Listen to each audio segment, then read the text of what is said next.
En tan só 10 días, Miguel Abraldes foi quen de elaborar unha das máis importantes insignias conmemorativas da Confraría da Guiño.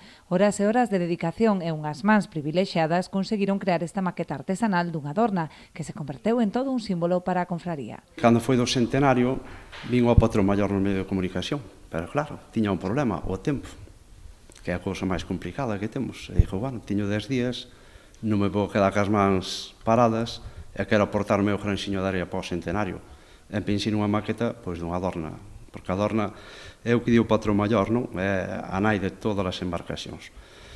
E claro, na fixe moi pequena, fixe un pouquinho máis grande do normal, que mide 80 centímetros, e dixo, bueno, pois, vámonos a poñer a ello. O tempo foi moi susto, pero sí que me dou tempo. Para agradecerlle a súa contribución, o patrón maior fíxolle entrega dunha escultura conmemorativa en sinal de gratitude pola súa colaboración coa confraría, da que formou parte durante moitos anos tanto como socio como representante na Xunta Xeral.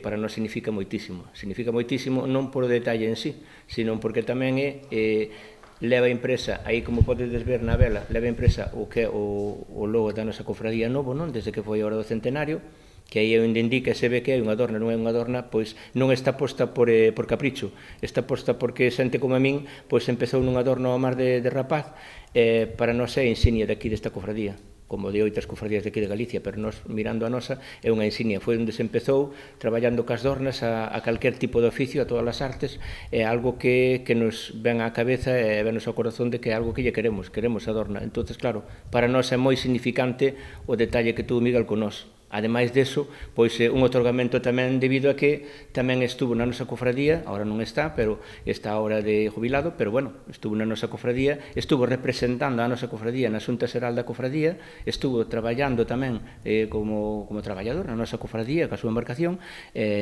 nós queremos que é de sobra de abondo para poder, ten os méritos de sobra para poder darlle isto.